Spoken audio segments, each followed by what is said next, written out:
వచ్చి మీ సమర్థత ప్రతిభను బట్టి మీరు ఉద్యోగాలు ఇక్కడ సెలెక్ట్ అయ్యేలాగా మీరు ఎన్నుకోబోయిన బాధ్యత కూడా తీసుకుంటాం. ప్రభుత్వ ఉద్యోగాలు వచ్చే లోపు ఇలాంటివన్నీ ముందుకు తీసుకెళ్తున్నాం. నాకు కనీసం ఒక 2 నెలలు ఒక క్వార్టర్ సమయం అంటే కనీసం కోర్టు అంటే గత ప్రభుత్వం కోర్టు కాదు, 3 నెలలు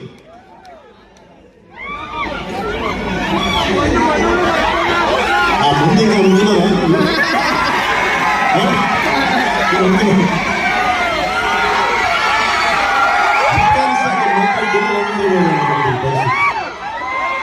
ఇంకా వాళ్ళు మంది అమ్ముతున్నట్టున్నారు కదా. ఇంకా ఏదో కొత్త మధ్య విధానం తీసుకొచ్చేవారికి తప్పదు దొరకట్లేదు. సరే, ఈ లోపల దయచేసి ఏమన్నా తాగాలని మైండ్ సెట్తో ఉంటే దయచేసి దాన్ని ఆరోగ్యాన్ని కాపాడుకొని కాకండి. అదొకటి నాకు ఉన్నది.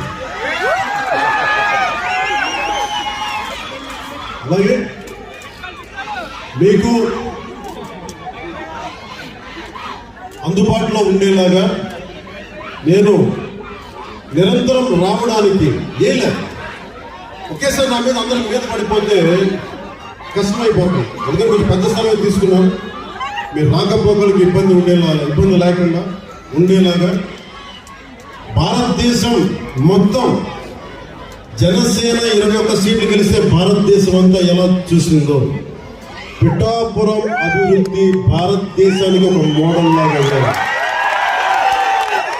ఎక్కడ కాదు, మీరు ఒక్కటే కాదు, పెద్దల వర్మ గారు, కృష్ణరాజు గారు ఉన్నారు, ప్రతి మండలానికి ఉన్న మన జనసేన నాయకులు ఉన్నారు, ఇన్ఛార్జిగా బాధ్యతలు తీసుకున్న మర్రెడ్డి శ్రీనివాస్ గారు ఉన్నారు.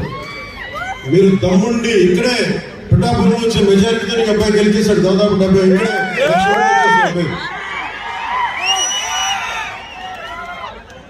ఇప్పుడు మనం జనసేన రికగ్నైజ్డ్ పొలిటికల్ పార్టీ.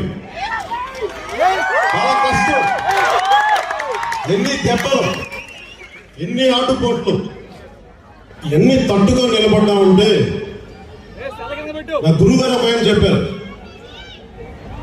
ఇక్కడున్న ఇస్లాం మత ధర్మాన్ని పాటించిన మా జన సైనికులు చెప్తాను, వెళ్ళి ఇక్కడ బంగారు పాపమ్మ దర్గా ఉంటుంది. నా గురువు సనాతన ధర్మాన్ని పాటించే గురువు ఆయన చెప్పింది ఎంత గొప్ప వ్యక్తి అంటే ఆయన చెప్పింది, వెళ్ళి ఇక్కడ బంగారు పాపమ్మ దర్గా ఉంటుంది, దాన్ని దర్శించు, అక్కడ చాలా శక్తి ఉంది, రుణం పెట్టుకు వెళ్ళి ఆశీర్వాదాలు కావాలి అంటే నేను వెళ్ళి లోపలికి వెళ్ళి కూర్చుంటే నుంచున్నాను.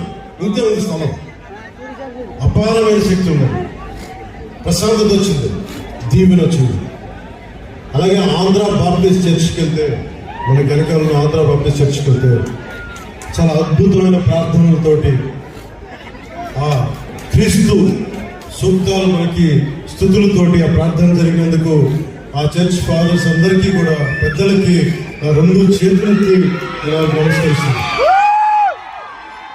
నేను వారాహి తల్లి వ్రతం చేసిన ఇస్లాం ధర్మాన్ని గౌరవిస్తాను.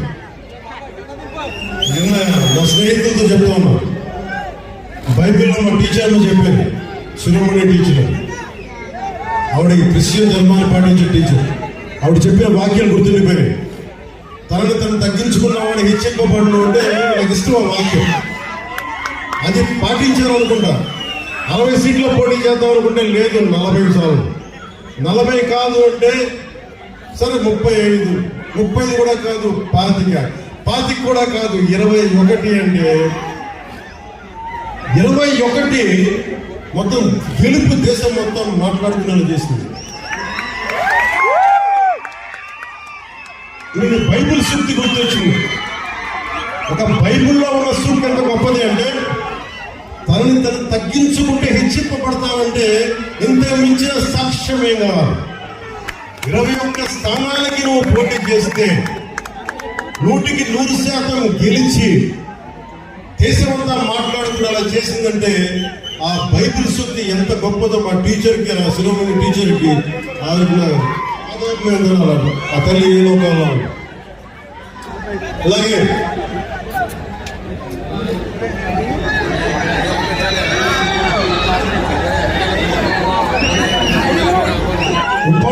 పెట్టుకున్నప్పుడు నేను చాలా బలమైన దశాబ్దాలుగా సనాతన ధర్మాన్ని గౌరవించే వ్యక్తిని, పాటించే వ్యక్తి. వారాహి తల్లి వ్రతం చేస్తున్నా, బొట్టు పెట్టుకున్నా, నా ప్రియ సోదరులు పాటించే ఇస్లాం మతానికి అంతే గౌరవిస్తాను. నా అన్నదమ్ములు పక్క చెల్లెలు పాటించే క్రీస్తు ధర్మానికి నేను అంతే గౌరవిస్తాను. భగవంతుని మనం రకరకాలుగా ప్రార్థించుకోవచ్చు. ఒకరు అల్లా అనొచ్చు, నేను ఈశ్వరి తల్లి వారాహి అనొచ్చు, మీరు జీసస్ అనొచ్చు. అన్ని దారులు భిన్నమైన దారులు ఒక దారి చేస్తాను అని తెలియజేసుకుంటూ, సర్వ మతాలు సమ్మేళనం ఈ నేల తల్లికి, పిఠాపురం నేల తల్లికి మొక్కుతూ మీ అందరికీ కాలి పొడుగుగా ఇక్కడ అభినందనలు పలికిన ప్రతి ఒక్కరికి, అన్ని మండలాల్లోని ప్రజలకి, 53, 54 పంచాయతీల ప్రజలకి, అన్ని మండలాల ప్రజలకి రెండు చేతులెత్తి మీకు శిరస్సు వంచి నమస్కరిస్తున్నాను. ఈ మేలు మర్చిపోలేదు, పుణ్యంలో పెట్టుకుంటాం. మీరు గర్వించేలాగే పనిచేస్తాను, కష్టపడే పనిచేస్తాం. నా విజయం కోసం ఎక్కడెక్కడి నుంచో వచ్చిన పని చేసిన ప్రతి ఒక్కరికి పేరు పేరున కొన్ని లక్షల పేరు చెప్పలేకపోతున్నాను, కానీ నాకు అందరి పేర్లు నా గుండెల్లో ఉన్నాయి. మీ అందరికీ పేరు పేరున ధన్యవాదాలు. జన సైనికులు, మా ఆడబిడ్డలు, వీర మహిళలు, గృహిణులు, పెద్దలు ఏం తిరిగారు, మీరు ఏమి తిరిగారు. ఎండలక వానలక విపరీతమైన ఉష్ణోగ్రతలో కష్టపడి మీరు తిరిగి గెలిపించినందుకు ఈ నేల మనం తెచ్చుకున్నాం. సరే, అన్ని పంచుకున్నాం. ఒకటి చెప్తాను, మీరు ఎమ్మెల్యే గారి తాలూకా, పిఠాపురం ఎమ్మెల్యే గారి తాలూకా